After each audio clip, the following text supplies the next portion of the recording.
you take the best actor in the world and give them rubbish to say and they will not be good, and you all speak English so bloody well. Medieval, for sure.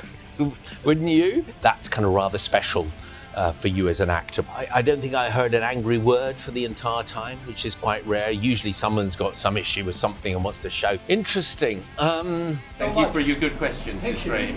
Thank you so much. Hi Ian, my name is Chris. Hi Chris. I'm a host of a show called Once and Always a Fanboy. Welcome to the Philippines. Thank you for having me. It's such an honor to speak with you today, so thank you so much for your time. My pleasure. Your character, Leonard Wood, has a huge significance in this time in Philippine history. How much research did you conduct into Leonard Wood's life and the historical context of the Philippines during that time? Did you discover anything surprising about him? I did a fair amount of research. Our wonderful director, Gerald, had provided really good research. So writing by Leonard Wood, writing about Leonard Wood specifically during his period as Governor General for the Philippines. So he arrived here and it was a 1 year in term, and he decided to stay on. So he spent the rest of his life here. So he was here for 7 years, and he obviously fell in love with the Philippines in some way, or felt that he had a purpose that he could practically help. This is the third in a trilogy of films by Gerald, and this is kind of the last movement towards finally becoming independent. And Leonard Wood was the last Governor General. And basically, he was an ex-military man, and he kind of came into this situation where there was a lot of political sort of machinations, and coming from a kind of colonial standpoint of the aggressor, the big brother American, who had bought the archipelago from the Spanish. So, the poor Philippine people had been sort of swaying this way and that. But I think he honestly tried as best he could to help the Filipino politicians specifically move towards good governance. There was some wonderful kind of archive footage. I had about 10 little bits of archive footage of Leonard Wood himself, which was provided, and that's kind of rather special for you as an actor, because what you're trying to is inhabit this person, and you can actually see what the outline looks like and how he moves. You can't hear it because at that time there was no sound. I felt like I did enough research, and because it's a very, very good script as well, it's all integrated in there. So just to try and play the scenes faithfully. So the amount of Philippine talent in this film is quite impressive. How has the dynamic been like with the rest of the cast, particularly Jericho, who's playing Quezon? Really good. I mean, he's a wonderful actor. He's a brilliant actor, and he's also a very generous and just positive-minded person on set. So he creates a really buoyant atmosphere. I have to say, generally, the atmosphere on the set is one of the most kind of upbeat that I've ever felt on a film set. I mean, genuinely, I'm not just saying that. I don't think I heard an angry word for the entire time, which is quite rare. Usually someone's got some issue with something and wants to shout at, a makeup artist or a grip or something. But there's none of that. And it's a very, very well-organized set. So there were really, really good Philippine talent at this. Some of the best actors from here, and you all speak English so bloody well, So I felt very comfortable very quickly. Nice. I'm curious, if you, as Iain Glen, were transported to a different world and your only choices were either to live in medieval times where dragons exist, or a post-apocalyptic future where a virus has plagued most of humanity, which one would you choose? Medieval, for sure. Wouldn't you? Even with no technology?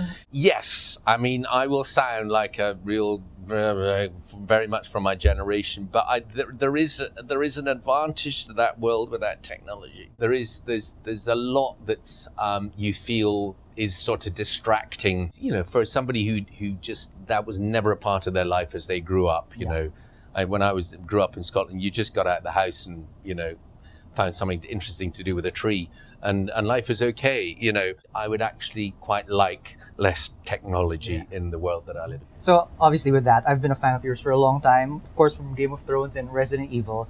If you could instantly transform into any character from your career, which one would it be? Maybe because of that character's strength, or how this character thinks, or maybe even because of how much that project or character meant to you. Interesting. I have been incredibly lucky, really, for the 40 odd years that I've been working. And characters are interesting for lots and lots of different reasons. It's hard to kind of look back and divide the experience of shooting a film to kind of the nature of the character that you were playing. But if I had to pick one, I would maybe pick a character I played, an Irish character in a film called Small Engine Repairs, where I played a wannabe country singer. Because I play the guitar, I've always enjoyed singing, and there was a sweetness about the character, and he kind of made it in the end. So if I'd had a secret desire, it would have been to be a kind of a musician. So it might have been that part. With the amount of projects you've been in throughout the years, I want to ask if there was something that frightened you about this industry when you were starting out that you can handle pretty well now? Yeah, I think there was a lot that slightly frightened me. It's just really hard. Funnily enough, I was acting with a fairly young actor yesterday, and everything is an unknown. You have no idea really. You just want a chance. You just want a chance to show what you can do, and that's the journey you're on as an actor. As an actor, you're curiously reactive. I'm no good to anyone unless you give me good words to say, give me an audience to do it in front of, and give me the tools to enact the scene that I'm putty, really. You take the best actor in the world and give them rubbish to say and they will not be good. And you take a kind of mediocre actor and give them wonderful stuff to say and they'll be better than they thought they could be. So it's been given the opportunity to show what you can do. And as a young actor, it's a tough profession and it's highly, highly competitive. It's very elusive getting that opportunity to kind of show what you're capable of. So that would be the thing. I had a huge feeling inside that I felt I could do this thing. And I was incredibly lucky to get the chance to do it. And now I feel I'm in a different position. I'm very conscious, I hope I am very conscious of people who come into a film set for a single day, or, younger actors coming into it. And they're full of doubt and they're full of fear and they're full of, should I be here, or do I deserve to be here? And you do, and you've got it, and just enjoy it. And, I'll try and support you all the way. Since my podcast is named Once and Always a Fanboy, I'm curious, was there an actor or artist that you remember just fanboying over? Bobby De Niro. Yeah, when I was of a certain age, when I just thought about acting, I saw a double bill in an Edinburgh cinema in Scotland of Raging Bull and King of Comedy, and I saw this actor transform from a street fighter in one scene to a wannabe comedian in the other film.